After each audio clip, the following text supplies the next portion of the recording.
He smirked as he signed the divorce papers. Sure, I was a broke nobody, but he went dead still when the judge opened a sealed envelope and exposed my trillion-dollar secret, turning his win into a nightmare that would ruin his entire life forever. This is Chloe Harris, and for the last 3 years, I was invisible in my own home. He signed those divorce papers with a smirk, a triumphant flourish, like he'd just won the lottery, right there in front of the judge. But then, a sealed black envelope landed on the bench, and when the judge opened it, her voice faltered, staring at a number that simply didn't belong in reality. Caleb thought he'd won. He had no idea he was about to become the punchline to his own pathetic joke. The rain was hammering against the single-pane window of our third-floor walk-up in South Baltimore. A relentless, gray rhythm that felt as tired and worn as the peeling paint on the sill. It was 7:30 in the morning on a Tuesday, the kind of November morning that felt damp even indoors. The radiator hissed and clanked in the corner, fighting a losing battle against the chill. But Caleb didn't seem to feel the cold. He was standing in front of the microwave, using its dark, reflective glass as a mirror to adjust his tie. A silk tie, deep crimson, bought just 2 weeks ago, an investment in his image, he'd called it. He smoothed the knot, tilted his chin up, and checked his teeth. He looked like a man preparing for a photo shoot, entirely out of place in a kitchen where the linoleum was curling at the edges, and the air always smelled faintly of stale coffee and old drywall. He didn't look at me. He hadn't really looked at me in months. To him, I was just part of the furniture, another worn-out thing in this apartment he was desperate to leave behind. "I need this done today, Chloe," he said, his voice flat, devoid of warmth. He turned from the microwave and picked up a thick manila envelope sitting on the laminate counter. He tossed it onto the small dining table where I sat, nursing a mug of lukewarm tea. The envelope slid across the surface, stopping inches from my hand. "Sign it," he commanded, a smirk touching the corner of his mouth. "You've leeched off me long enough." I looked at the envelope. I didn't need to open it to know what the legal jargon inside said. We had been dancing around this for weeks, ever since he landed that lucrative settlement case that put his name on the partner track at the firm. Success hadn't made him generous, it had made him cruel. It had given him the confidence to discard the things he thought were weighing him down. I set my mug down. My hand was steady. I looked up at him, taking in the sharp cut of his suit, the way he held himself with that new, artificial posture. He was handsome in a conventional way, the kind of face that always trusted it would be forgiven for its flaws. But I saw the tension in his jaw. I saw the insecurity he tried to bury under expensive cologne and aggressive ambition. "Do you have a pen?" I asked softly. He huffed, an exaggerated sound of annoyance, and patted his pockets. He pulled out a sleek silver fountain pen, another recent purchase, and dropped it onto the papers. "Make it quick. I have a strategy meeting at 9, and I don't have time to babysit your emotions." I uncapped the pen. The nib was gold, sharp and precise. I opened the document to the last page, skipping the paragraphs detailing the assets we didn't have and the debts he claimed were mutual. I found the line marked for my signature. I didn't cry. I didn't ask him why.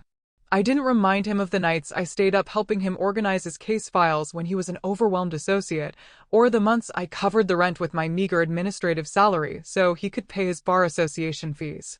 None of that mattered to the man standing in front of me now. I pressed the pen to the paper, Chloe Harris. The ink flowed smoothly, dark and permanent. Caleb watched me, and I could feel his disappointment. He wanted a scene. He wanted me to plead, to throw things, to give him a reason to call me crazy. He needed to be the victim of a clingy, irrational wife, so his narrative would be complete. My silence robbed him of that satisfaction. He pulled his phone out of his pocket while I signed the duplicate copy. The screen lit up, reflecting on his face. His expression softened instantly, shifting from contempt to a greasy sort of charm. I knew who was on the other end of that message. Madison Price. She was 24, a paralegal at his firm with bright eyes and an eagerness to be close to power, even the illusion of it. "Yeah, I'm leaving now," he said, not to me, but dictating a voice note as he tapped the screen. "Just wrapping up the final baggage. I'll see you at the office. Wear that blue thing I like." He hit send and looked back at me, sliding the signed papers out from under my hand before the ink was even fully dry. He checked the signature, satisfied. Finally, he muttered. He shoved the papers into his leather briefcase, the latch clicking shut with a sound like a pistol hammer cocking. You know this is for the best, Chloe. You are never going to fit in where I'm going. I need someone who understands the pressure of my world. Someone who can keep up. He walked to the door, grabbing his trench coat from the hook. He paused with his hand on the knob, looking back at me one last time. He wanted to twist the knife. He needed to feel like he had won something more than just a legal separation. Once the court finalizes this, you're on your own, he said, his voice loud, projecting as if he were already in a courtroom delivering a closing argument. No alimony, no support. You figure out your own rent. Don't come crying to me when reality hits you. Don't follow my life, Chloe. You're in the rearview mirror now. I sat perfectly still, my hands folded on the table. Goodbye, Caleb, I said. He sneered, disappointed by my lack of venom, and opened the door. The damp wind swirled into the apartment, carrying the noise of morning traffic. He stepped out and slammed the door shut behind him. The vibration rattled the frame of the cheap art print hanging on the wall. I listened to his footsteps retreating down the hallway, heavy and fast. Then, the sound of the main building door opening and closing. Silence returned to the room, save for the hum of the refrigerator and the rain. I let out a breath I hadn't realized I'd been holding. Slowly, I lifted my left hand and touched my right wrist. For years, I had worn a simple, tarnished silver bracelet there. It was cheap, nondescript, something a woman named Chloe Harris would wear. I had taken it off 10 minutes before Caleb walked into the kitchen. My skin felt bare where the metal used to sit. It felt light. It felt like a shackle had been removed. I rubbed the spot with my thumb, a phantom sensation of weight lifting off me. I wasn't locking something away, I was unlocking who I actually was. I stood up and walked to the kitchen window. I watched as Caleb emerged onto the wet sidewalk below. He opened a large black umbrella and marched toward his leased sedan, stepping over a puddle without looking down. He thought he was walking toward freedom. He thought he was walking toward a future where he was the star. I turned away from the window and walked to the small desk in the corner of the living room, the one Caleb called my hobby station. He thought I used it for scrapbooking or paying utility bills. I opened the bottom drawer. Tucked beneath a stack of old knitting magazines was a thin black notebook. It was unremarkable on the outside, the kind you could buy at any drugstore for $2. I placed it on the table where the divorce papers had just been. I opened it. There were no diary entries about heartbreak. There were no tear-stained pages wondering where our love went. Instead, the pages were filled with columns of data, written in my precise, microscopic handwriting. October 14th, 7:45 p.m. Dinner at Leand with Madison Price. Billed to client account, generic expense code 402. Amount, $312. November 2nd. Transfer of funds from joint savings to undeclared LLC, CP Ventures. Amount, $500. November 10th. Email correspondence regarding unauthorized disclosure of grand jury witness list forwarded to personal server. I turned the page. Pasted neatly onto the paper were copies of receipts he thought he had thrown away, photographs of text messages taken while he slept, and a timeline of every ethical violation he had committed in the last 18 months. Caleb thought I was a simple woman who was bad with numbers. He thought I was Chloe Harris, the quiet wife who needed him to survive. He had no idea that he had just handed a loaded gun to the daughter of Elias H. Halstead. I picked up the pen he had left behind. He was so eager to leave, he forgot his new silver toy and turned to a fresh page. I wrote the date, November 16th, divorce papers signed. I closed the notebook. The game hadn't ended with his signature. It had just begun. The world acts under the assumption that power screams. It believes that true wealth is a golden tower with a name written in 20-foot letters across the top, or a tech CEO ranting on social media. I was raised to understand that those people are merely the loud ones. Real power is silence. Real power is the tectonic plate that shifts beneath the ocean, invisible until the moment it swallows the coastline. My driver's license says Chloe Harris. My social security card, my bank accounts, and the lease on this apartment all bear that name. It's not a fake name, exactly. It's a curated one. It's a mask I crafted to walk among the living without being consumed by them. My birth certificate reads Chloe H. Halstead. If you search for the name Halstead on the internet, you won't find scandals or billionaire rankings. You might find a few obituaries from the 19th century or a small town in Kansas. You won't find my father, Elias H. Halstead. You won't find him because he spent 40 years erasing his footprints before he even took the steps. My father doesn't own consumer brands. He doesn't sell phones or cars or designer handbags. Elias Halstead owns the things that make those other things possible. He owns the maritime insurance firms that underwrite 60% of global cargo.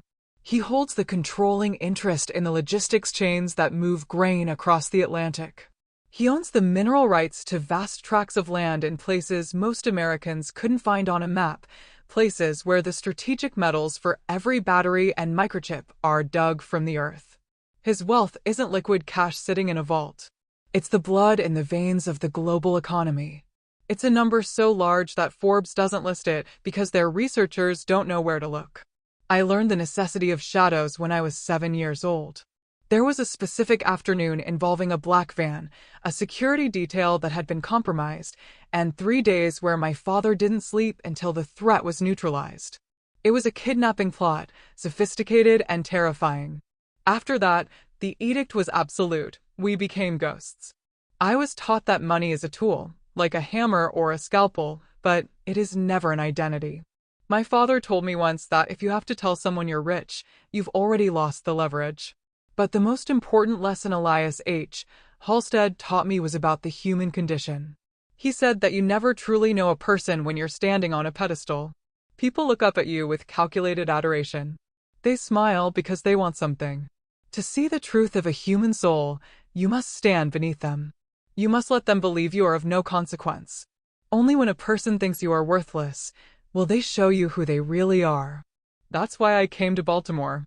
That's why I became Chloe Harris. I wanted a life that belonged to me, not my inheritance. I wanted to know if I could survive on a salary that required budgeting for groceries. I wanted to know what it felt like to be chosen for myself, not for the empire attached to my DNA. I took a job as an administrative assistant at Bramwell and Kersey LLP. It was a mid-tier law firm, respectable but hungry, filled with associates who smelled like desperation and cheap coffee. My job was to file motions, organize calendars, and listen to attorneys complain about their billable hours. I was invisible. I was the furniture. And it was there, in the fluorescent hum of the copy room, that I met Caleb. He was different back then. Or perhaps I just wanted him to be. Caleb was 27, drowning in $150,000 of student debt and terrified he was going to wash out. He didn't have custom suits or crimson ties. He wore off-the-rack shirts that were slightly too big in the shoulders. He stayed late every night, not because he was important, but because he was slow and meticulous and afraid of making a mistake. I remember finding him in the break room one Tuesday night at 11. He was staring at a vending machine, looking defeated because his credit card had been declined for a bag of pretzels. I bought them for him, $1.50. He looked at me with eyes that were so unguarded, so grateful, that it felt like a physical touch. We sat on the plastic chairs and talked for an hour. He told me about his fear of failure. He told me he wanted to be a great lawyer, not for the money, but because he wanted to win for people who couldn't fight for themselves. He seemed so earnest. He seemed like a man who understood struggle. I fell in love with that version of him. I fell in love with the Caleb who needed me. The Caleb who saw kindness in a $1.50 bag of pretzels. I married him 18 months later. I signed the prenup he insisted on, a standard document to protect his future earnings, without batting an eye. I kept my secret.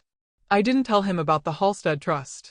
I didn't tell him that the cheap watch I wore was a vintage piece worth more than his parents' house, deliberately scuffed to look old. I wanted to be his partner, not his financier. I wanted to build a life on the ground floor. I thought my anonymity was a gift I was giving us. I thought it was a foundation of trust. I was wrong. As Caleb began to succeed, the very normalcy I had cultivated became his justification for resentment. When he won his first major case, he didn't come home to celebrate with me. He went out with the partners. When he started making real money, he stopped looking at me as a partner and started seeing me as an anchor. He began to view my administrative job not as honest work, but as a lack of ambition. He saw my thriftiness not as prudence, but as a small-mindedness he had outgrown. He mistook my silence for stupidity. He mistook my simplicity for poverty. It was a slow, agonizing reveal. The man who once thanked me for a bag of pretzels began to critique the way I dressed for his firm dinners. He began to check the grocery receipts, demanding to know why I spent $5 on bread. He started hiding his phone. He started using a tone of voice that he reserved for waitstaff and telemarketers, a tone of polite, sneering superiority. I watched it happen. I watched him shed his humility like a snake shedding skin. He didn't just fall out of love with me, he became embarrassed by me. He needed a woman who reflected his new status. Someone shiny and loud like Madison Price. He needed a prop, not a wife. And through it all, I never broke character. I never screamed, "Do you know who I am?" I never threw a bank statement in his face to shut him up. I held on to the lesson my father taught me. I let him believe I was nothing. I let him believe I was weak. I let him treat me like a discardable object because I needed to be absolutely certain. I needed to know that there was nothing left of the man I met in the break room. Today, when he slid those divorce papers across the table, he confirmed it. The test was over. Caleb had failed in the most spectacular way possible.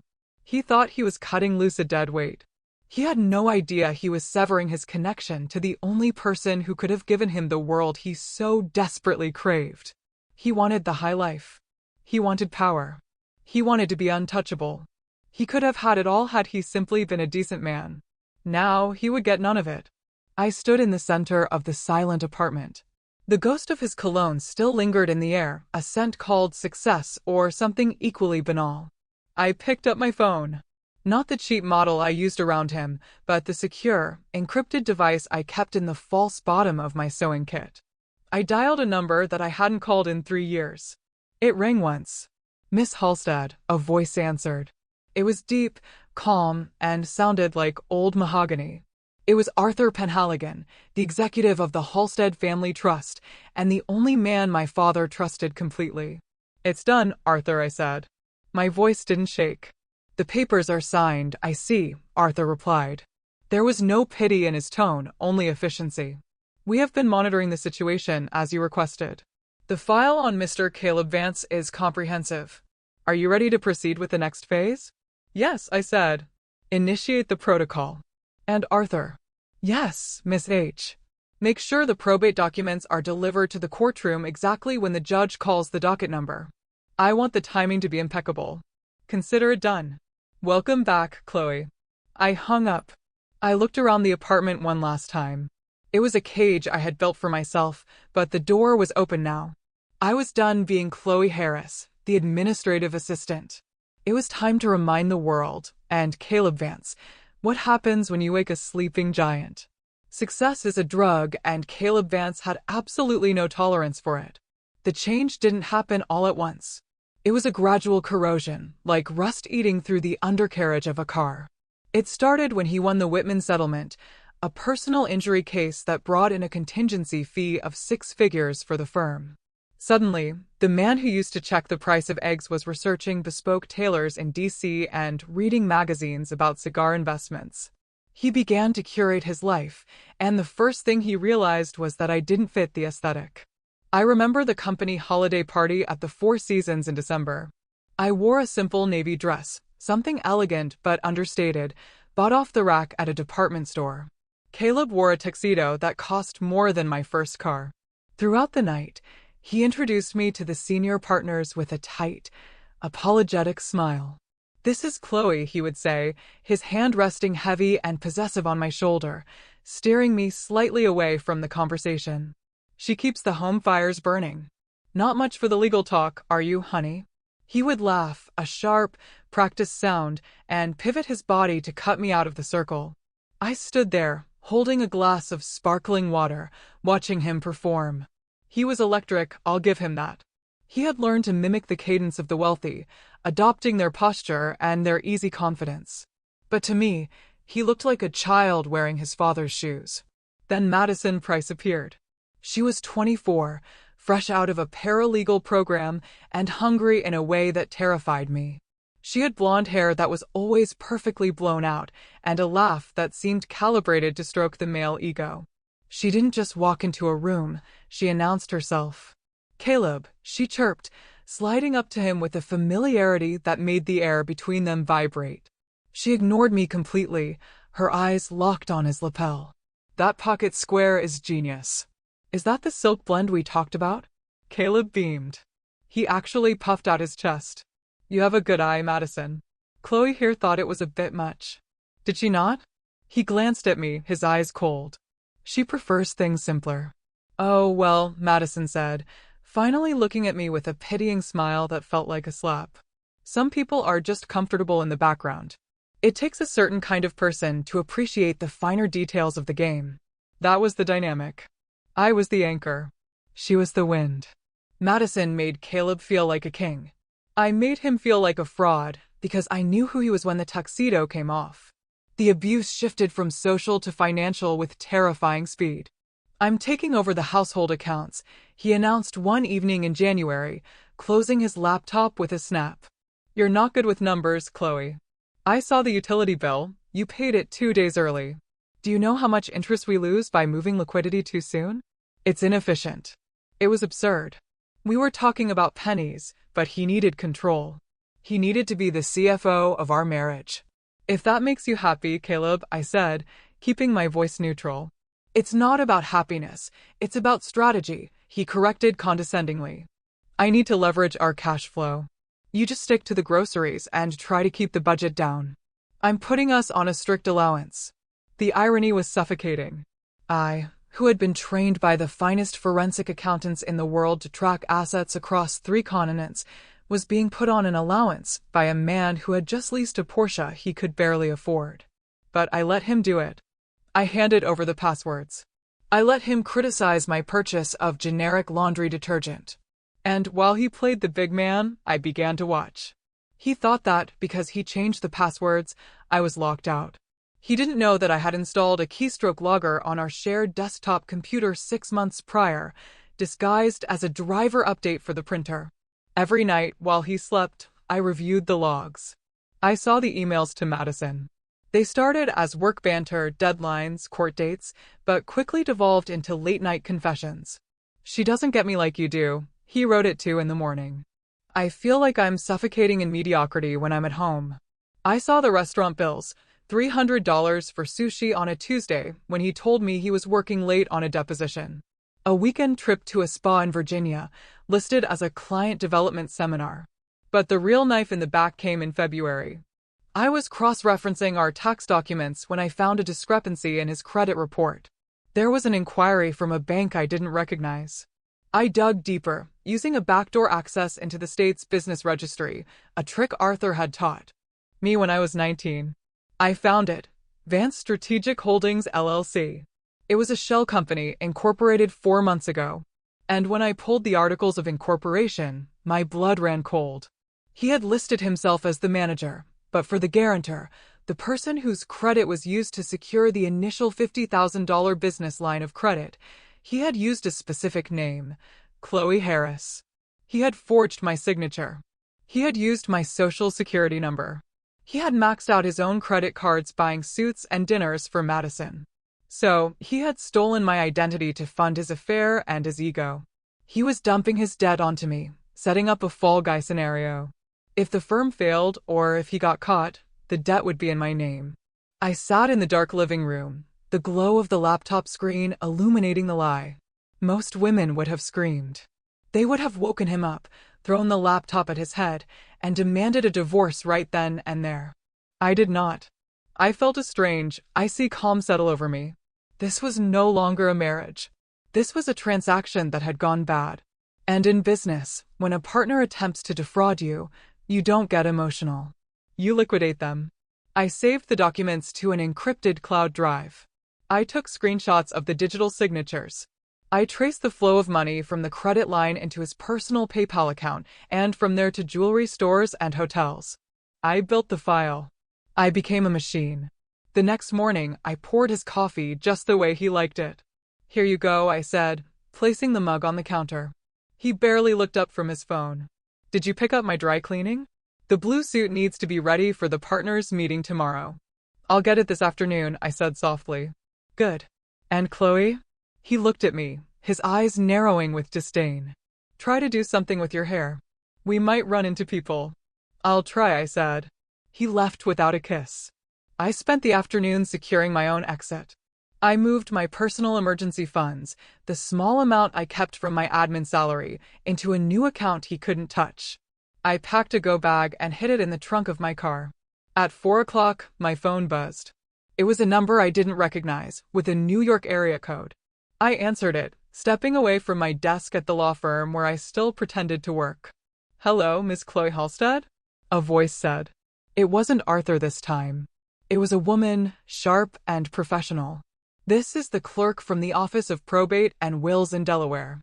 I'm calling to confirm receipt of the final affidavit regarding the estate of Elias Halstead. I closed my eyes, exhaling a breath I had been holding for years. I'm listening, I said. The execution order is ready, the woman continued. Your father's final directive has been processed. The entirety of the Halstead Trust, including the maritime subsidiaries and the mineral rights portfolio, is ready for transfer to your sole control upon the dissolution of your current marital status. The lawyers have the probate package sealed and marked urgent for the court. Thank you, I said. Do you want us to mail it to your residence? No, I said, watching Madison Price walk past my desk, giggling at something on her phone. Send it directly to the judge. Harbor County Family Court, Courtroom 4B, tomorrow morning at 9. Understood, Miss Halstead. I hung up the phone. Caleb thought he was discarding a burden. He thought he was stripping me of my dignity. But as I watched him high-five a colleague in the glass-walled conference room, laughing at a joke that was probably at my expense, I knew the truth. He wasn't divorcing a wife. He was declaring war on an empire, and he had just run out of ammunition. By the way, if you're still with me, make sure to hit that subscribe button. More unbelievable stories like this one are coming. The hallways of the Harbor County Family Court smelled of floor wax, stale coffee, and quiet desperation. It was a place where lives were dissected and divided into percentages, where love went to die under the fluorescent hum of government lighting. Most people walked these corridors with their heads down, carrying the weight of failure in their slumped shoulders. But not Caleb. He arrived as if he were attending a ribbon-cutting ceremony for a building named after him. I was sitting on a hard wooden bench near the entrance of Courtroom 4B, my hands folded in my lap. I wore a charcoal gray dress that I had owned for 5 years. It was modest, fading slightly at the seams, the kind of garment that makes a person blend into the background. I looked like exactly what Caleb said I was, a woman with nothing, about to lose the little she had left. Caleb strode off the elevator with Gordon Slate, his high-priced attorney. Gordon was a man who charged $600 an hour to intimidate people, wearing a suit that cost more than my car. They were laughing. Caleb said something, gesturing with a wide, expansive hand, and Gordon chuckled, shaking his head. They looked like two old friends heading to a golf course, not a husband and his lawyer arriving to end a marriage. And then I saw her. Madison Price was walking a step behind them. She wasn't supposed to be here. Usually, the other woman stays hidden until the ink is dry. But Caleb was so confident, so drunk on his own narrative of victory, that he had brought her along. She wore a cream-colored blazer and a skirt that was technically professional, but cut aggressively short. She scanned the hallway, her eyes landing on me. She didn't look away. Instead, she offered a small, tight smile, a victor's smile. Caleb saw me then. He didn't say hello. He checked his watch, a bulky diver's watch he had bought on credit last month, and then leaned in to whisper to Gordon. His voice wasn't as quiet as he thought it was. Let's make this quick, Gordon. She has nothing to claim. I just want the decree signed so I can get back to the office by noon. Gordon glanced at me, his eyes skimming over my plain dress and scuffed shoes. He dismissed me instantly. Don't worry, Caleb. Standard dissolution. No assets, no children. We'll be out of here in 20 minutes.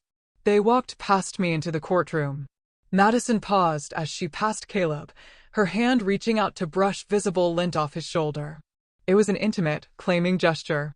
She was marking her territory right in front of me. Caleb preened under her touch, standing a little taller. He looked at me, his eyes full of pity mixed with disdain. You can come in now, Chloe, he said, sounding like a disappointed parent. Let's get this over with. I stood up. My legs felt strong. I'm coming, Caleb. The courtroom was cold. Judge Marlo Carter sat behind the high bench, looking bored. She was a woman in her 60s with sharp glasses and the demeanor of someone who had heard every lie a human being could tell. She had a stack of files in front of her and a clerk typing rapidly to her left. We took our places. Caleb and Gordon sat at the table to the right. I sat alone at the table on the left. Madison took a seat in the gallery directly behind Caleb, leaning forward so her perfume would drift over him. Case number 4920, the bailiff announced. Vance versus Vance, petition for dissolution of marriage. Judge Carter opened the file in front of her. She flipped through the pages quickly, her eyes scanning the lack of complexity. I see we have a joint petition, Judge Carter said, her voice dry. No minor children, no real estate, minimal joint assets. Petitioner waives spousal support. Respondent, that is you, Mr. Vance, waives any claim to the wife's personal effects. Is that correct? Gordon stood up, buttoning his jacket. That is correct, Your Honor. My client just wants a clean break. We have agreed to an equitable split of the checking account, which contains less than $2,000. We are ready to sign. Caleb was leaning back in his chair, tapping his pen on the table. He looked bored. He looked like a man who was already thinking about where he would take Madison for lunch to celebrate. Mrs. Vance, the judge looked at me. Do you agree to these terms? I stood up slowly. I do, Your Honor. However, there is the matter of the prenuptial agreement regarding separate property. Caleb snorted. It was a loud, ugly sound in the quiet room. He leaned over to Gordon and whispered, She's trying to keep her knitting supplies. Gordon suppressed a smile and addressed the judge. Your Honor, we acknowledge the prenuptial agreement. My client has no interest in Mrs. Vance's personal hobbies or small items acquired prior to the marriage. Judge Carter looked ready to bang the gavel. Very well, if there are no other motions at that exact moment, the heavy double doors at the back of the courtroom swung open. The sound was jarring. Everyone turned. A court clerk, breathless and flushed, hurried down the center aisle. He was carrying a thick, black leather envelope. It wasn't a standard manila folder. It was textured, heavy, and sealed with red wax that had been stamped with an insignia. A bright red label was affixed to the front, *, probate. Urgent. State of Delaware, *. The clerk bypassed the bailiff and went straight to the judge's bench. Apologies for the interruption, Your Honor, the clerk said, his voice trembling slightly. This just arrived via courier from the Chancery Court in Delaware. It's marked for immediate inclusion in the Vance docket regarding asset distribution. Caleb frowned. He leaned toward Gordon. What is this? Did you file something? No, Gordon whispered back, looking confused. I didn't file anything. Judge Carter took the black envelope. She looked at the seal. She looked at the urgency stamp. The boredom vanished from her face, replaced by a sharp, focused intensity. She picked up a letter opener and slit the seal. The sound of the tearing paper seemed to echo in the silence. She pulled out a stack of documents. The paper was thick, high-quality bond. She began to read. As her eyes moved down the first page, her expression shifted. Her eyebrows drew together. She stopped, blinked, and read the line again. She looked up from the paper, her gaze landing on me. It was a look of pure, unadulterated shock. Then she looked at Caleb. It was a different look. It was the look one gives to a man who is standing on a trap door without knowing the lever has been pulled. Counsel, Judge Carter said. Her voice had changed. It was quieter, more serious. Mr. Slate, are you aware of the contents of this filing? Gordon Slate stood up, looking uneasy. No, Your Honor, we have not been served with any new discovery. I object to the introduction of surprise evidence at this late stage. Judge Carter ignored him. She turned a page. This is not evidence, Mr. Slate. This is a certified testamentary execution from the estate of Elias Halstead. It concerns the immediate vesting of assets to your wife, the sole beneficiary. Caleb laughed. He actually laughed. Halstead? Who is that? Her uncle leaving her a used car. Mr. Vance, be quiet, the judge snapped. She didn't look up from the papers. Mr. Slate, this document outlines a transfer of ownership for significant holdings. These assets are designated as separate property under the prenuptial agreement you just asked me to enforce. Significant? Gordon asked, his confidence wavering. Your Honor, how significant can it be? My client's wife is an administrative assistant. Judge Carter lowered the papers. She took off her glasses. She looked directly at Gordon Slate. Mr. Slate, I am looking at a valuation summary for a controlling interest in H. Halstead Maritime, 3 lithium mining consortiums in Nevada, and a blind trust listed on the International Exchange. The estimated value is not something I can pronounce easily without counting the zeros. The room went dead silent. You could hear the hum of the air conditioning. Madison Price froze in the gallery. Her hand, which had been resting near Caleb's shoulder, slowly pulled back. Caleb's face went pale. The smirk dropped off his lips as if it had been physically slapped away. He stood up, knocking his chair back. That's impossible, he stammered. She's lying. It's a fake. Chloe, what is this? Sit down, Mr. Vance, the judge barked. I object. Gordon shouted, trying to regain control of a room that was spinning away from him. Your Honor, we request a recess. We haven't had time to review this. This is an ambush. Judge Carter picked up the black envelope. She held it like a weapon. Mr. Slate, she said, her voice ice cold. The court is not responsible for your failure to investigate the background of your client's spouse. You pushed for a quick decree. You insisted on the validity of the prenuptial agreement. You told me 10 minutes ago that you had no interest in her separate property. But these documents are certified, the judge continued. They are from a higher court, and they are explicit. Caleb turned to look at me. For the first time in our marriage, he was really looking at me. He was searching for the timid, mouse-like woman he thought he had dominated. He was looking for the wife who clipped coupons and asked for permission to buy shoes. He didn't find her. I sat perfectly still, my hands resting lightly on the table. I met his gaze. I didn't smile. I didn't frown. I just looked at him with the absolute calm of someone who had watched him dig his own grave for 3 years. He saw the recognition in my eyes. He saw the intelligence I had hidden behind silence. And in that terrifying second, Caleb realized the script he had been reading from was wrong. He wasn't the hero of this story. He wasn't the winner. He was the man who had signed away a kingdom because he was too arrogant to ask his wife who she really was. Chloe, he whispered, his voice cracking. I didn't answer. I just watched him, waiting for the judge to finish reading the number that would ruin him. The silence in the courtroom was not empty. It was heavy, suffocating, the kind of silence that precedes a natural disaster. Judge Carter adjusted her glasses, her fingers trembling ever so slightly against the thick, cream-colored bond paper.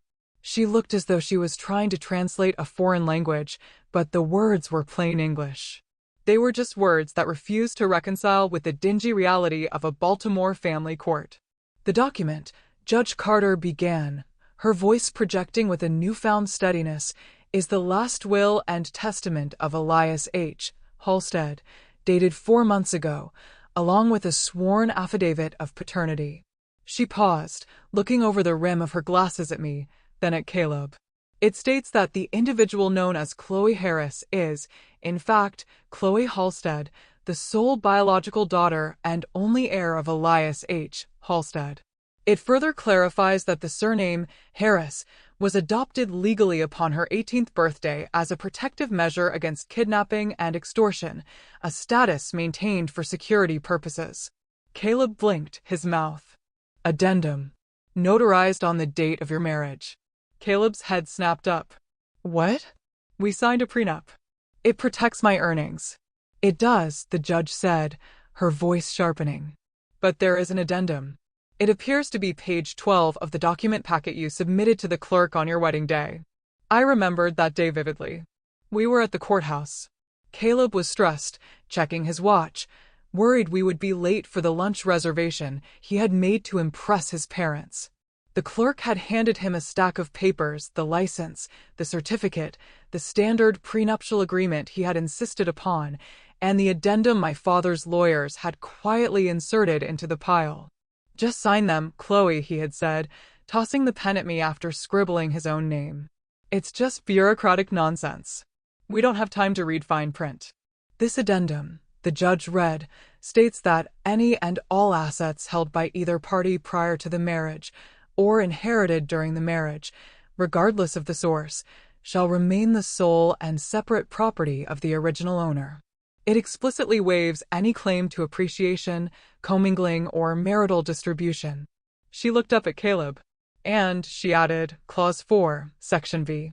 It states that should either party contest the validity of this separate property in the event of a divorce, that party shall be liable for 100% of the opposing party's legal fees and punitive damages for wasting the court's time. Caleb shot up from his chair. The chair legs screeched against the floor, a violent sound that made the bailiff step forward, hand on his holster. That's a lie, Caleb screamed, his face turning a blotchy, violent red. She tricked me. I never saw that page. She slipped it in. I would never have signed that if I knew she had. He couldn't even finish the sentence. He couldn't say the number. You are alleging fraud, Judge Carter asked, her voice dropping to a dangerous octave. Yes, Caleb shouted, pointing a trembling finger at me. She committed fraud. She hid her identity. She let me believe she was poor. That invalidates the contract. Mr. Vance, the judge said, leaning forward. You are an attorney, are you not? Yes, I am, Caleb stammered. And what is the first rule of contract law? Caleb stood there, his mouth opening and closing like a fish on a dock. The rule, the judge said, answering for him, is caveat subscriptor. Let the signer beware. You sign the document. Your signature is here, clear as day, right next to the notary seal. You had every opportunity to read it. You had every opportunity to ask why your wife's middle name on the document was listed as H. Halstead. I thought it was a maiden name. I thought it was nothing. Caleb pleaded, looking to Gordon Slate for help. But Gordon had stepped away from the table, physically distancing himself open slightly, but no sound came out. He looked like a man trying to remember how to breathe. The estate, the judge continued, flipping to the second page, is not structured as a single liquid sum. It is a conglomerate of holding companies, blind trusts, and direct ownership stakes. She began to read the list. It wasn't a list of flashy consumer goods. It wasn't a list of things you see on television commercials. It was a list of things that run the world. 100% controlling interest in H. Halstead Logistics and bonded warehousing, encompassing 42 ports of entry across North America and Europe. Majority shareholder of the Trident Maritime Risk Group, underwriting 60% of global commercial shipping insurance. Sole ownership of the Nevada Rare Earth Mineral Consortium. All intellectual property rights for the North Atlantic fiber optic cable infrastructure. The court reporter, a woman who looked like she had seen everything, stopped typing. Her hands hovered over the keys, her jaw slack. The assets include privately held land in Montana, Wyoming, and Argentina, totaling 3 million acres, the judge read on, her voice rising in disbelief. And the Halstead Sovereign Grant Fund. She stopped. She took a deep breath. The independent audit attached to this probate filing estimates the total valuation of the estate, adjusted for current market volatility, to be in excess of $1.2 trillion. The word hung in the air, trillion. It was a number that didn't make sense. Million is a house. Billion is a skyscraper. Trillion is a country. A gasp swept through the gallery behind us. It wasn't loud. It was the sound of oxygen being sucked out of the room. Caleb didn't move. He didn't blink. He was frozen, his face a mask of absolute, terrifying comprehension. He was a man who worshipped money, who had sold his integrity for a leased Porsche and a chance to rub shoulders with partners who made $400,000 a year. And he had just realized that he had spent 3 years treating a woman worth $1.2 trillion like she was a burden on his wallet. I turned slightly to look at Madison. She wasn't looking at Caleb anymore. She was staring at the back of my head, her face drained of all color. Her eyes were wide, calculating, terrified. She was a gold digger who had just realized she had spent months digging in a sandbox while standing next to a diamond mine. She knew in that instant that the game had changed. She knew that Caleb Vance was no longer a prize. He was the biggest fool in human history. "There's more," Judge Carter said, breaking the trance. She pulled another document from the envelope. It was thinner, older. The paper was slightly yellowed at the edges. Attached to the probate execution order is a certified copy of a prenuptial from his client. Gordon knew a losing battle when he saw one. "You assumed," the judge corrected him. "You assumed she was nothing, so you treated the paperwork with the same disrespect you treated her. That was your choice, Mr. Vance. And now it is your consequence." Caleb slumped back into his chair. He looked small. The swagger was gone. The arrogance had evaporated, leaving behind a hollow, pathetic man who had held the world in his hands and thrown it away because he was too busy looking in the mirror. "The court accepts the documents," Judge Carter declared, banging her gavel with a sense of finality that rang through the room. "The assets listed in the Halstead probate are confirmed as the separate property of the wife. The husband has no claim. Not 1 cent. I looked at Caleb across the aisle. He was staring at the table, his hands gripping the edge so hard his knuckles were white. "Did you get what you wanted, Caleb?" I asked quietly. My voice was calm, carrying easily across the silent room. "You wanted a quick divorce. You wanted to make sure I couldn't touch your money. You got exactly what you asked for." He slowly lifted his head. His eyes were red, filled with a mixture of hatred and despair. But before he could speak, the judge spoke again. "Mrs. Vance, or rather, Miss Halstead," the judge said. "Since the financial disparity is now astronomical and the husband has raised an accusation of fraud, do you wish to respond?" "I do, Your Honor," I said, standing up. "I have a few motions of my own to file." Caleb flinched. He knew it wasn't over. He knew the check was about to come due for every dinner, every insult, and every stolen dollar. Judge Carter did not hesitate. She was a woman who appreciated irony, but she appreciated the law even more. She looked at the documents spread before her, the ironclad prenuptial agreement Caleb had insisted upon, and the addendum that now served as his financial death warrant, and she made her decision with the speed of a guillotine blade. Based on the submitted evidence and the binding contract signed by both parties, Judge Carter announced, her voice echoing off the wood-paneled walls. "The court finds the prenuptial agreement valid and enforceable in its entirety. The assets held by the respondent, Ms. Halstead, including all inheritances and business interests, are confirmed as separate property. The petitioner, Mr. Vance, is entitled to 0% of the estate." She picked up a pen and signed the order with a sharp scratching sound. "Judgment of absolute divorce is hereby granted," she continued. "Each party will retain their own debts and liabilities.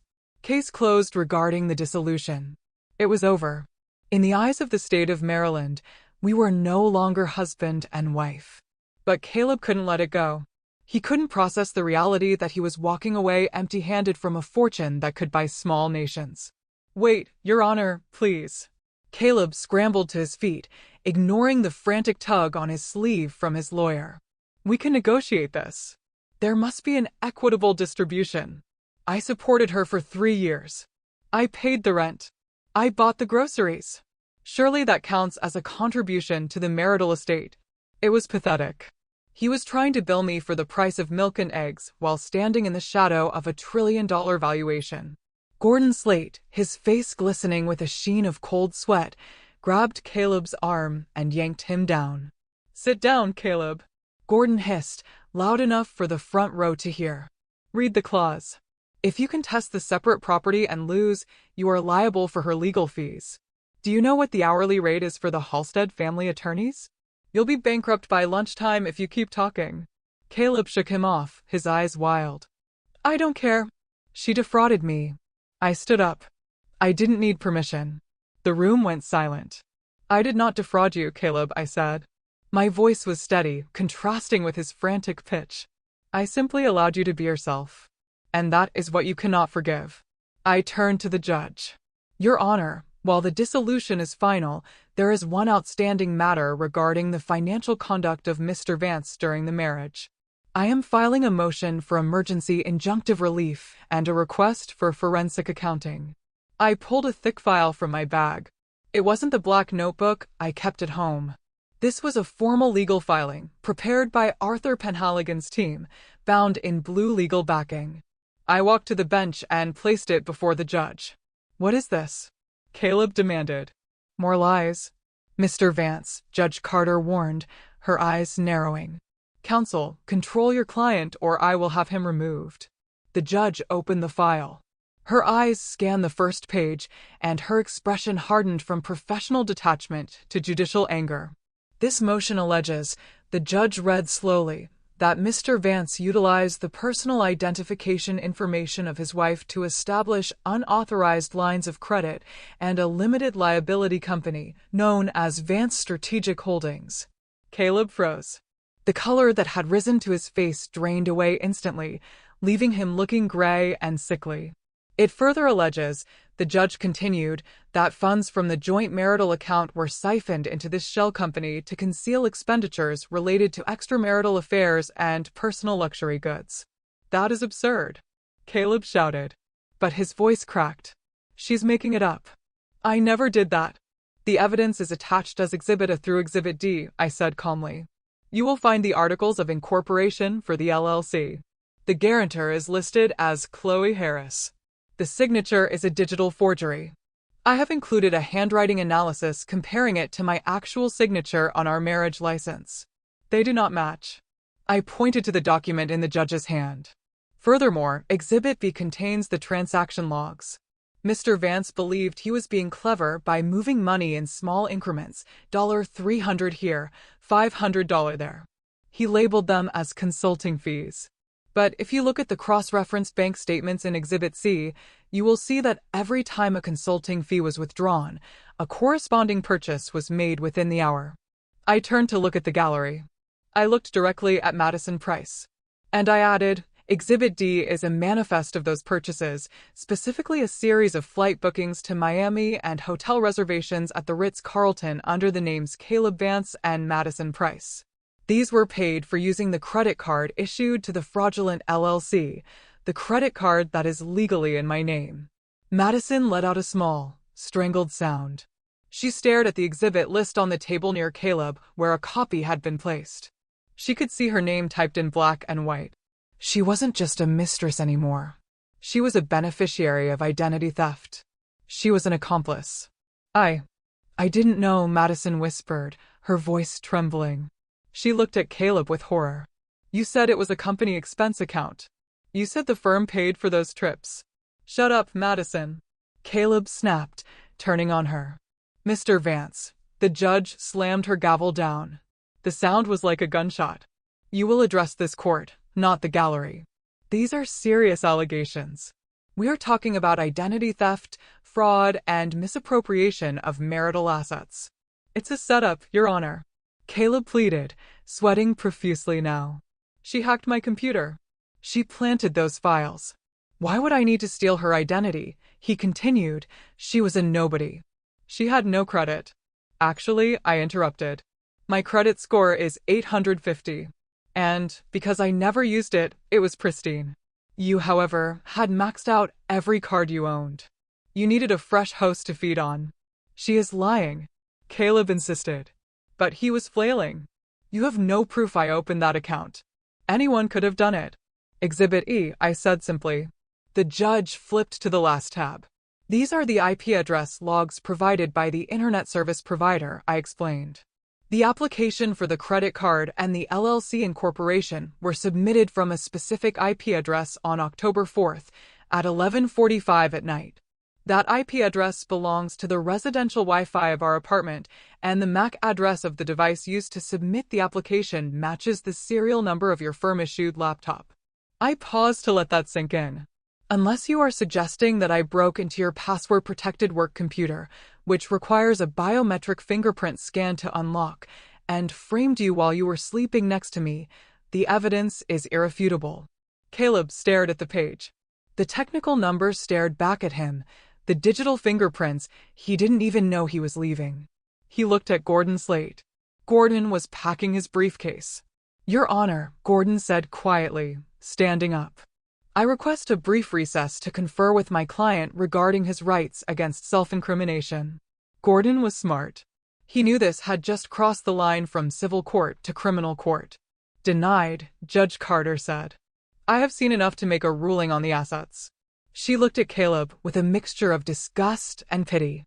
"Mr. Vance, based on the prima facie evidence of financial misconduct and potential fraud, I am issuing an immediate freezing order on all accounts bearing your name, solely or jointly. You are prohibited from liquidating, transferring, or encumbering any assets until a full forensic accounting is completed." "You can't do that," Caleb gasped. "I have bills. I have the lease on my car." "You should have thought of that before you used your wife's identity to pay for your vacations," the judge retorted. "Furthermore, I am referring this file to the district attorney's office for review regarding the allegations of identity theft and forgery." "No," Caleb whispered. "No, please. This will ruin my career." "Your career is not my concern," Judge Carter said. "Justice is." She raised the gavel one last time. "The divorce is final. The restraining order on assets is effective immediately. The clerk will notify the banks within the hour." Bang, case closed. The sound of the gavel signaled the end of our marriage. But as the echo faded, the sound of the heavy wooden doors opening behind us signaled something else. Two uniformed court officers stepped inside, their eyes fixed on Caleb. I picked up my bag. I didn't look back at him. I had told him the truth. I didn't need his money. I just needed the world to see exactly what kind of man he was. And now it was all a matter of public record. The courtroom began to empty, the air still vibrating with the judge's final command. The court officers stood by the exits, their presence a silent reminder that the authority in this room had shifted away from Caleb Vance. He was stuffing papers into his briefcase with frantic, jerky movements, trying to salvage some shred of dignity. He looked like a man trying to pack a parachute after he had already hit the ground. Gordon Slate, his attorney, was already packing up. Gordon was a mercenary. He knew when a battle was lost, and he had no intention of dying on this hill with a client who had lied to him. He clicked his briefcase shut and looked at Caleb with a cold, professional distance. "I'll call you later to discuss the fee structure for the criminal defense referral," Gordon said, his voice devoid of sympathy. "You're going to need a specialist for the fraud charges." Caleb ignored him. He zipped his bag shut and turned to glare at me. His face was a mask of red-hot humiliation. He clearly thought this was the end of it. He thought that because the gavel had banged, he could walk out of here, lick his wounds, and eventually rebuild his ego at his job. He thought he still had his career, his status, his place in the world where he was the rising star. And I was just a memory. He was wrong. I did not leave. I walked toward him. I moved slowly, the heels of my shoes clicking rhythmically on the hardwood floor. It was a sound he used to ignore, the sound of his wife coming to bring him coffee or clean up his mess. Now, it sounded like a countdown. Caleb looked up, his eyes narrowing. "What do you want, Chloe? You got the money. You humiliated me. Are you coming to gloat? Is that what billionaires do?" I stopped 3 feet away from him. I did not raise my voice. I spoke with the calm, flat tone of a person reading a weather report. "I don't care about the money, Caleb. I told you that. The money is just a tool. This," I tapped the file folder I was holding against my palm, "is about consequences." "What is that?" he snapped. "This is a copy of the dossier I sent by a courier to the State Bar Disciplinary Board exactly 45 minutes ago," I said. Caleb froze. The blood drained from his face so fast it looked painful. Beside him, Gordon Slate stopped halfway to the door. Gordon turned around, his eyes widening. He knew what those words meant. You reported me? Caleb whispered. For what? Because I was mean to you. The bar does not care about a bad marriage, I replied. They care about ethics. And they certainly care about felonies. I opened the folder. Section 1 I recited, not needing to look at the paper. Unauthorized disclosure of privileged client information, specifically the grand jury witness list for the Thompson case. You took a photo of it and sent it to your personal email so you could work from home. Then you forwarded it to Madison because you wanted to brag about how important the case was. That is a violation of attorney-client privilege and a breach of federal confidentiality laws. Caleb's mouth opened, but no sound came out. He looked at Madison, who was standing near the railing, her face pale. Section 2, I continued, relentless. Billing fraud. You have been padding your hours on the Henderson corporate merger. You billed them for 20 hours of research on a weekend when you were actually in Miami with Madison. I included the flight logs and the time-stamped emails where you instructed your paralegal to falsify the timesheets. Gordon Slate let out a low whistle. He looked at Caleb with absolute disgust. You padded the Henderson bill, Caleb? Are you insane? They're the firm's biggest client. I was going to do the work later. Caleb stammered, sweat beading on his forehead. It was just a placeholder. It is theft, I said. And Section 3. Financial impropriety involving a spouse's identity. The fraud you committed against me, using my name to open credit lines, is a violation of the moral turpitude clause of your license. You are not just going to be sued, Caleb. You are going to be disbarred. Caleb grabbed the edge of the table to steady himself. His knees were buckling. Being a lawyer was his entire identity. It was the only thing he had that made him feel superior to the world. Without that license, he was just a man with debt and a criminal record. You can't do this, he pleaded, his voice cracking. Chloe, please. This destroys everything. I worked so hard for this degree. You know how hard I studied. I do know, I said. I was the one making the coffee while you studied. I was the one paying the electric bill so you had light to read by. And you used that degree to abuse the very person who helped you get it. I'll settle, he said frantically. I'll sign anything. Just withdraw the complaint. It's too late, I said. Once the bell is rung, it cannot be unrung. But there is one more thing you should know. I closed the folder. You are worried about your position at Bramwell and Kersey. You think that if you can just talk your way out of this, you might still have a job. I'm a top associate, Caleb said, clutching at a straw of hope. The partners love me. They will protect me. The partners are busy right now, I said. They are currently in a closed-door meeting regarding a merger. Caleb frowned. How do you know that? That is confidential firm business. It was confidential, I corrected him, until this morning when the acquisition was finalized. Bramwell and Kersey is being acquired by the Northwind Council Group. Caleb's eyes widened. Northwind? They are huge. They are the premier corporate litigation firm on the East Coast. That's good news. They will need good lawyers. Northwind Council Group, I said slowly, enunciating every syllable, is a wholly owned subsidiary of the Halstead Sovereign Grant Fund. The silence that followed was absolute. It was the silence of a man realizing the ground he is standing on does not exist. Caleb looked at me. He looked at the simple dress I was wearing. He looked at the woman he had called boring, simple, and unambitious. You own Northwind, he whispered. My estate owns it, I said. Which means, effectively, I own Bramwell and Kersey. I own the building you work in. I own the servers your emails are stored on. I own the chair you sit in. He looked like he was going to be sick. The realization was crushing him. The place where he had built his shrine to himself, his office, his title, his reputation, now belonged to the wife he had discarded. So that's it, he spat out, trying to rally some anger to cover his fear. You are going to fire everyone? You are going to burn the company down just to get back at me? No, I said. That is what you would do, Caleb. Because you are petty. I straightened my spine. I have already issued a directive to the transition team, all support staff, the paralegals, the secretaries, the janitors, the people you treat like furniture, are receiving a 10% retention bonus and guaranteed job security for 2 years. The partners who looked the other way while you billed for fake hours are being audited. and the associates who violate ethical standards. I looked him dead in the eye.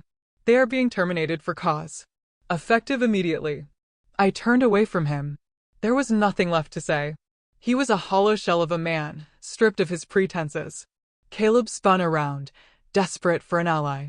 He looked at the only other person in the room who had been on his side. Madison, he said, reaching out a hand. Madison, wait. We can fix this. I just need to make some calls.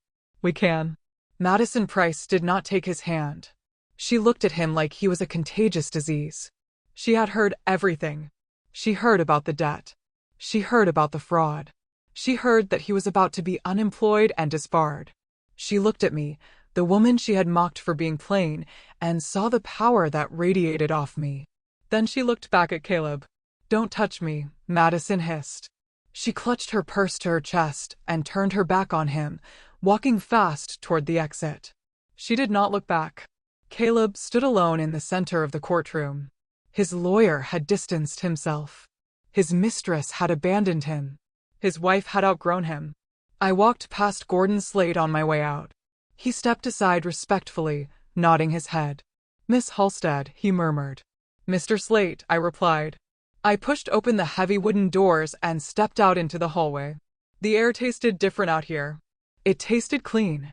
I had not just divorced a husband. I had exorcised a ghost. And for the first time in years, the future didn't look like a long, dark tunnel. It looked like a blank page. And I held the pen. Desperation is a chaotic architect. When a man like Caleb Vance realizes his foundation is built on quicksand, he doesn't try to find solid ground. Instead, he tries to pull everyone else down into the mud with him. For 48 hours after the court hearing, Caleb went on a scorched earth offensive. He couldn't fight me in the courtroom because the law was absolute. So, he took the fight to the court of public opinion. He hired a crisis management firm, using a credit card I had already canceled, though he likely didn't know that yet, and launched a narrative that was as loud as it was pathetic. I sat in the secure conference room of the Halstead family offices, watching the story unfold on a large monitor. A legal gossip blog had picked up his press release. The headline read, "Promising attorney duped by billionaire imposter, the Caleb Vance story." He's playing the victim card, Arthur Penhaligon noted, tapping a finger on the mahogany table. He's claiming that your use of the name Harris constituted a material breach of trust that induced him into a fraudulent marriage. He says he's the injured party because he was forced to sign a prenuptial agreement under false pretenses. I read the article. Caleb was painting himself as a hardworking, blue-collar lawyer who had been preyed upon by a manipulative heiress playing a twisted game of poverty tourism. He claimed I had mocked his ambition. He claimed I had financially abused him by hiding my resources while watching him struggle. It was a compelling fiction. It was also a tactical error. He filed a motion this morning, Arthur continued, sliding a document across the table. He's asking the court to annul the prenuptial agreement based on fraud in the inducement. He wants a full discovery of your assets dating back 10 years. He thinks if he makes enough noise, we will pay him a settlement just to make him go away. He doesn't know my father's policy on blackmail, I said quietly. We don't pay. We prosecute. Precisely. We have already prepared the response. The name change was legally processed by the Department of Justice when you were 18. It is sealed for national security reasons related to the strategic mineral assets.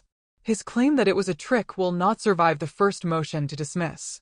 Furthermore, we have the video footage from the notary office on your wedding day.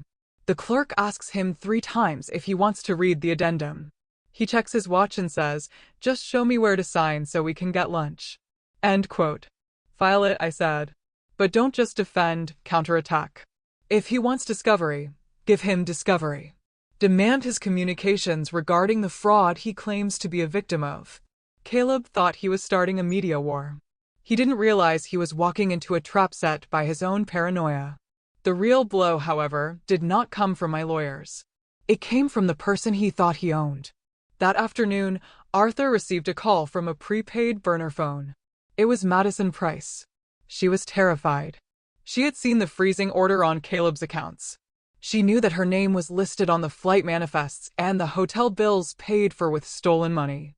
She was smart enough to know that in a conspiracy charge, the first person to talk gets the deal, and the second person gets the prison sentence. She agreed to meet us, not at a fancy restaurant, but at a nondescript coffee shop in the suburbs. She wore sunglasses and a hoodie, looking nothing like the polished shark she tried to be at the office. She slid her phone across the table to Arthur without saying a word. "What is this?" Arthur asked. "Read the thread from last night," Madison whispered. Her hands were shaking around her paper cup. I looked at the screen. It was a conversation between her and Caleb, time-stamped at 2 in the morning.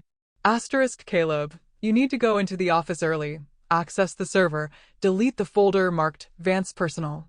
Then I need you to copy the client list for the Henderson merger and put it on a flash drive. Don't email it.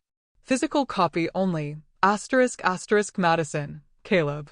That is obstruction of justice and stealing client files is a felony. I can't do that. Asterisk Caleb. You will do it if you want a future. I am going to beat this, Madison. I am going to get a settlement from her. Millions. But I need leverage. I need those files to trade with Northwind. If you don't help me, you're on your own. Remember who put you in that job? Asterisk, I looked up at Madison. He asked you to destroy evidence and steal proprietary data from a firm that I now effectively own. He tried to bribe me this morning, Madison said, her voice bitter. He met me in the parking garage. He told me that if I did this for him, we would go to the Caymans. He said we would be a power couple. He said I owed him because he made me. She laughed. A harsh, brittle sound. He told me once that I should love him because he was brilliant. That he was the smartest man in the room. I told him today, right to his face, Caleb, you are not brilliant. You are just brilliant at looking down on people, and right now you are looking up from the bottom of a hole. You recorded the conversation? Arthur asked. Yes, Madison said. And I did not delete the folder. I made a copy for you. She pushed a small USB drive across the table. I don't want money, Madison said, looking at me with eyes that were pleading. I just want immunity. I don't want to go to jail for his ego. I was stupid, but I am not a thief. If you testify, I said, and if this drive contains what you say it contains, the corporate counsel will decline to press charges against you for the credit card usage. We will consider you a cooperating witness. Madison let out a sob of relief. Thank you. He is crazy, Chloe. He really thinks he is going to win. Caleb's lawsuit to annul the prenup moved forward with blinding speed, but not in the direction he intended. The judge reviewing his motion, Judge Carter, was not amused by his public theatrics and had expedited the hearing, issuing a preliminary order to prove that Caleb was financially disadvantaged by the marriage. The court demanded a complete forensic audit of his personal finances to compare against his claims of poverty. It was the legal equivalent of stepping on a landmine. Caleb had to submit his bank statements. He had to submit his emails. He had to submit the records of the consulting business he had set up. He tried to redact them. He tried to black out the lines that showed transfers to offshore gambling sites and payments to escort services. Expenses he had hidden even from Madison. But the court order was specific, unredacted originals only. The more he tried to prove I was a fraud, the more he proved he was a criminal. The final nail in the coffin arrived on a rainy Thursday evening. Caleb was at his temporary apartment, a dingy efficiency he had rented after being locked out of our home. He was likely drafting another press release or screaming at a junior associate over the phone. I wasn't there, but the private investigator we had hired to monitor him reported the scene in detail. A courier arrived at his door. Caleb probably thought it was a settlement offer. He probably thought I had cracked under the pressure of his bad press and was sending a check. He opened the door, wearing sweatpants and a stained t-shirt, looking nothing like the master of the universe he pretended to be. The courier did not hand him a check. He handed him a thick envelope with the seal of the State Bar Association. It was not a warning. It was a summons for an emergency suspension hearing. Usually, the bar takes months to investigate complaints. They move at a glacial pace. But when the evidence includes a recorded conversation of an attorney soliciting a paralegal to commit grand larceny and obstruction of justice, They move very, very fast. Madison's USB drive had found its way to the disciplinary committee. Caleb stood in the hallway of his cheap apartment building, the fluorescent light buzzing overhead. He tore open the envelope. I imagine his hands were shaking. I imagine he read the words, immediate interim suspension and allegations of moral turpitude. He had started the week trying to paint me as a villain.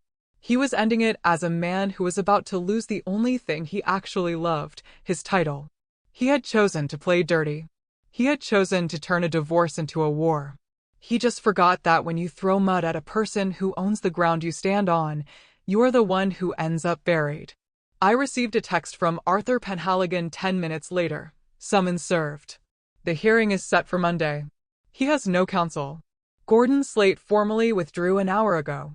I set my phone down on the table of my new penthouse overlooking the harbor. The view was expansive, filled with lights and ships moving silently in the night, ships that, in one way or another, answered to the name H. Halstead. Caleb had wanted a reaction. He was about to get the final one.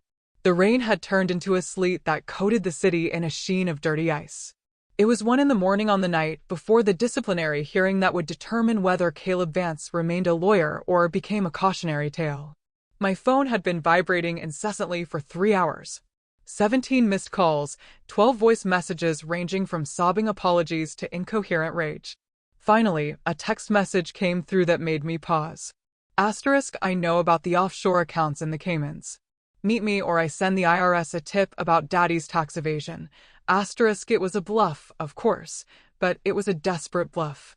And desperate men are dangerous because they are unpredictable. I knew I had to control the explosion before it happened. I agreed to meet him at the Silver Spoon, a 24-hour diner on the edge of the city limits. It was the kind of place with flickering neon signs and coffee that tasted like burnt rubber, a place where people went when they had nowhere else to go. I didn't go alone. Arthur Penhaligon sat 3 booths behind the spot I had chosen, his back to me, nursing a cup of tea. He looked like an elderly insomniac, completely harmless in his tweed coat. But I knew that inside his jacket pocket was a high-fidelity directional microphone, and on the seat beside him was a witness affidavit already drafted, waiting for a signature. Caleb arrived 10 minutes late. The transformation was shocking. The man who had strutted into the courtroom just a week ago in a $3,000 suit was gone. In his place was a specter. He was wearing a raincoat over a wrinkled dress shirt. No tie. His eyes were bloodshot, rimmed with dark, bruised circles that spoke of sleepless nights and chemically induced wakefulness. He hadn't shaved in 2 days. He looked like a man whose internal architecture had collapsed. He slid into the booth opposite me, bringing with him the smell of damp wool and stale whiskey. You came, he said, his voice raspy.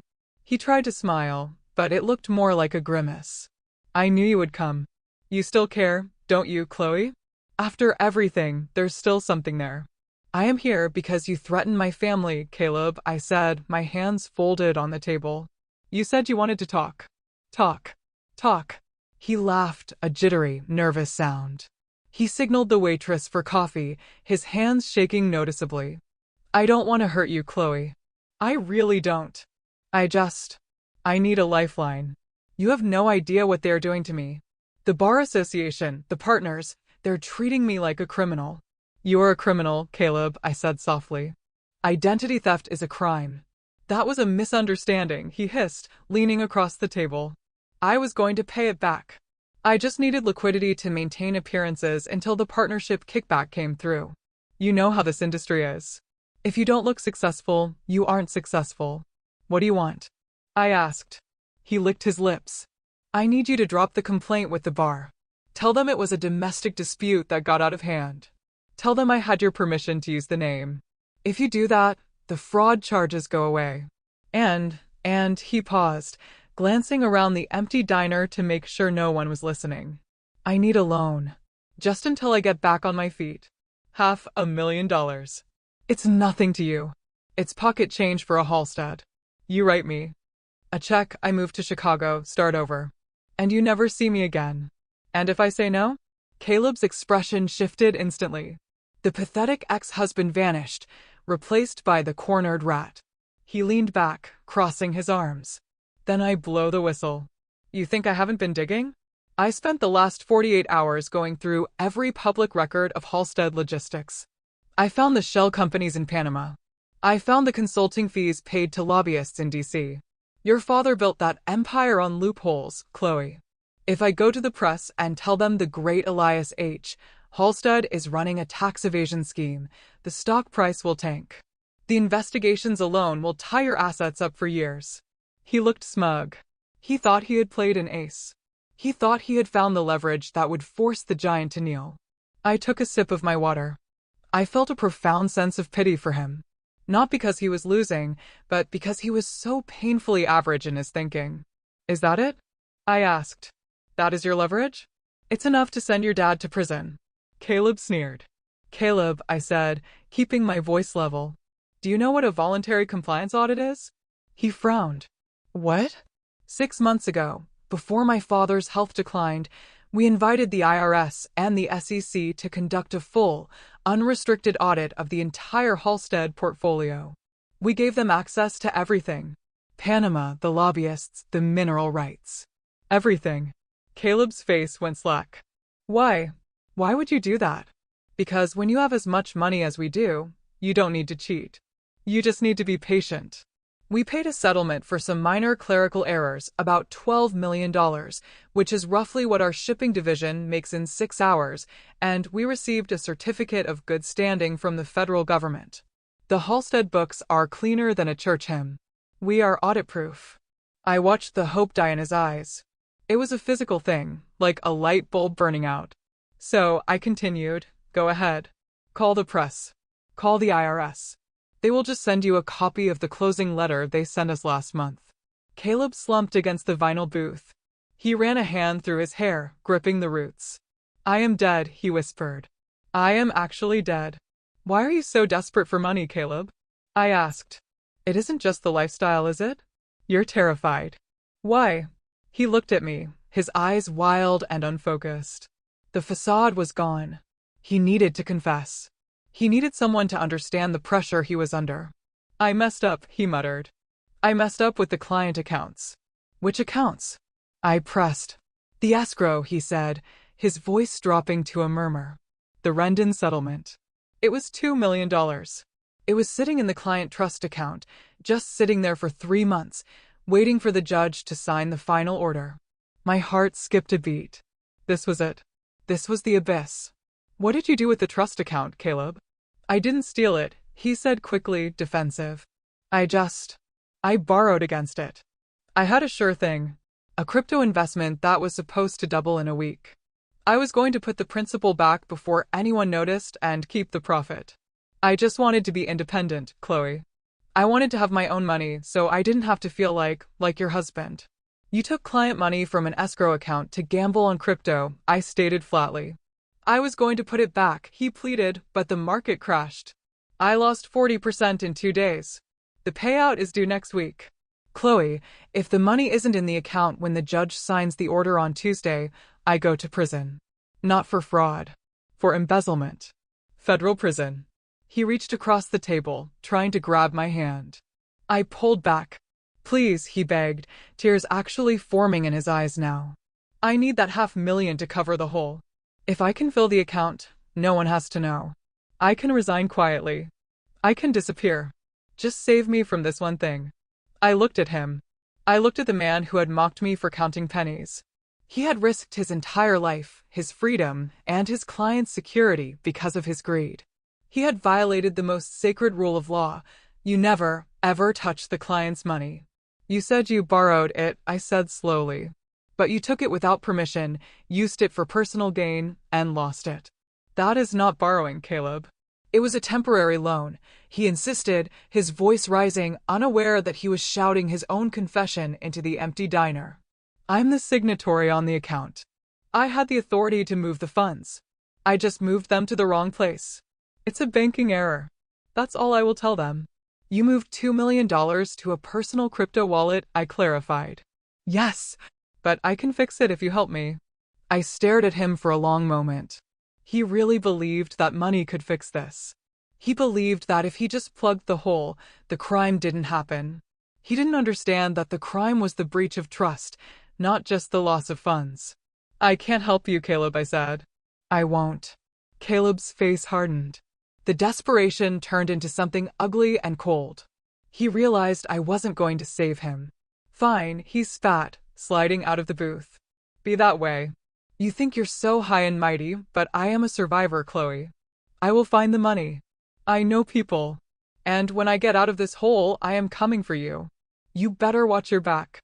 He threw a crumpled $20 bill on the table, likely one of the last in his wallet, and stormed out of the diner. The bell above the door jingled cheerfully, a stark contrast to the threat he had just left hanging in the air. I watched him go. He walked out into the rain, hunching his shoulders against the wind, convinced that he had just delivered a terrifying ultimatum. He thought he had scared me. He thought he still had moves left to play. I waited until his taillights faded into the dark. "Did you get that?" I asked, not turning around. Arthur Penhaligon stood up from the booth behind me. He walked over, holding a small digital recorder. He pressed a button, and Caleb's voice, clear and undeniable, played back. "I moved $2 million to a personal crypto wallet. I just moved them to the wrong place. It is a banking error.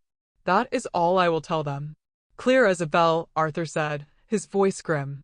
"Admitting to commingling funds and embezzlement. That's a mandatory minimum sentence of 10 years, give or take." "He thinks he has until Tuesday," I said, standing up and smoothing my coat. "He doesn't," Arthur replied. "I'll have this delivered to the district attorney and the senior partners at Bramwell and Kersey by 8 this morning. They will lock the accounts before he can even try to find people to fix it." "Good," I said. I looked out the window at the empty parking lot.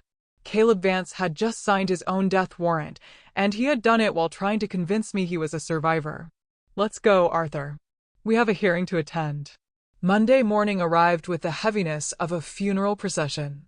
The sky over Baltimore was a bruised purple, threatening a storm that never quite broke, mirroring the atmosphere inside the glass-walled conference room of Bramwell and Kersey. This was not a courtroom, but it felt like an execution chamber. Caleb Vance sat at the far end of the long mahogany table. He looked like a man who had aged 10 years in a single weekend. His suit, usually immaculate, was wrinkled at the elbows. His tie was loosened, and his eyes darted nervously between the faces of the people surrounding him. To his left sat the 3 senior partners of his firm, men he had once idolized and tried to mimic. To his right sat the disciplinary committee from the state bar, who had convened an emergency session due to the severity of the allegations. And at the head of the table, flanked by Arthur Penhaligon and the new corporate oversight team from Northwind Council Group, sat me. Caleb looked at me, expecting anger. He expected the scorned wife. He didn't understand that I had left that role behind days ago. I was not there as his wife. I was there as the majority shareholder of the entity that owned his career. "Let us begin," the lead auditor from Northwind said, opening a thick binder. "We are here to address the immediate employment status and licensure of Mr. Caleb Vance following credible reports of gross misconduct." Caleb cleared his throat, his voice thin and reedy. "I object to the presence of Ms. Halstead. This is a conflict of interest. She is a hostile party in a personal divorce proceeding." "Ms. Halstead is the chairwoman of the Oversight Trust," Arthur replied calmly. "She is the only person in this room with the authority to decide whether this firm is liquidated or salvaged. Your objection is noted and ignored." The evidence was presented with surgical precision. It was not a debate. It was an autopsy. First came the server logs. The IT director projected the timeline onto the smart screen on the wall. It showed the unauthorized access to the partner drive. It showed the download of the Henderson client list. It showed the attempt to wipe the logs, an attempt that failed because the system had been mirrored to a secure offsite server the moment the acquisition by my company began. "You stole proprietary data," one of the senior partners said, looking at Caleb with profound disappointment. "You were going to sell our clients to a competitor." "I was just backing up my own work," Caleb lied. But the sweat on his forehead betrayed him. "Next item," the auditor said, "the Rendon escrow account." A collective gasp went around the room as the bank statements were displayed. $2 million transferred out of a client trust and into a crypto exchange wallet registered to Caleb Vance. I can explain that, Caleb said, standing up, his hands shaking. It was a temporary liquidity issue. The funds are in transit. They will be back by tomorrow. We checked the wallet this morning, the auditor said, his voice flat. The balance is zero. The money is gone, Mr. Vance. Caleb sank back into his chair. He looked at Gordon Slate, who had been sitting silently in the corner. Gordon, Caleb pleaded. Say something. Tell them about the stress I've been under. Gordon Slate stood up. He buttoned his jacket and picked up his briefcase. I am withdrawing as counsel, Gordon said. He did not look at Caleb. He looked at the disciplinary committee. I cannot represent a client who has committed perjury in my presence and who has engaged in the theft of client funds. I am ethically bound to report this myself. Gordon, no. Caleb cried out. You can't leave me. I am already gone, Gordon said, walking out the door. The silence he left behind was deafening. We have one final piece of evidence, I said. I signaled Arthur. He placed the digital recorder on the center of the table and pressed play. The sound of the diner filled the room, the clatter of silverware, the hum of the refrigerator, and then Caleb's voice, clear and arrogant. I moved $2 million to a personal crypto wallet. I just moved them to the wrong place. It is a banking error. That is all I will tell them. The recording ended. The head of the bar disciplinary committee closed his folder. He took off his glasses and rubbed the bridge of his nose. Mr. Vance, he said, in 30 years of practice, I have rarely seen a case of self-destruction this complete. Your license to practice law in the state of Maryland is immediately suspended pending a formal disbarment hearing.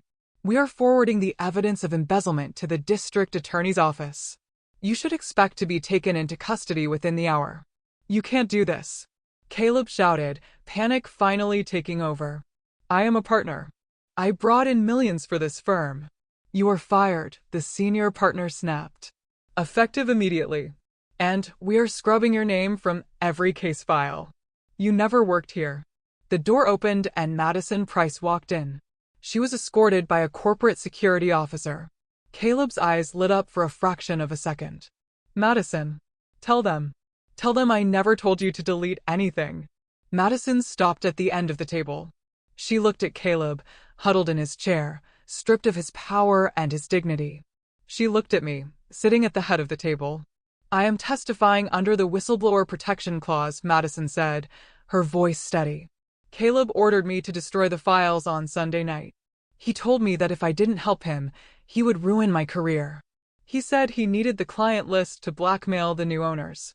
You traitor! Caleb screamed, lunging forward. The security guard stepped in, pushing him back into his chair. I am not a traitor, Madison said, her eyes cold. I am just the person you thought was stupid enough to go down with your ship. I am not. She turned and walked out. It was done. The career he had built on lies was dust. The reputation he cherished was destroyed. He was facing prison, bankruptcy, and public humiliation. Caleb sat there, breathing heavily. He looked up at the ceiling, then slowly lowered his gaze to me. His eyes were filled with a toxic mix of hatred and confusion. Are you happy? He whispered. Is this what you wanted? You win, Chloe. You are the billionaire. You crushed the little guy. Are you going to give a speech now? Are you going to tell me how much you hate me? I stood up. The room went silent again. Everyone waited for the final blow. They expected me to yell. They expected me to revel in his destruction. I looked at the senior partners. Gentlemen, I said, this firm is now under the umbrella of H. Halstead Sovereign. My first executive order is regarding the staff. Caleb frowned, confused. The paralegals, the administrative assistants, and the support staff who were bullied or coerced by Mr. Vance are not to be penalized. I continued, I am establishing a legal defense fund for any employee who is forced to be complicit in his fraud.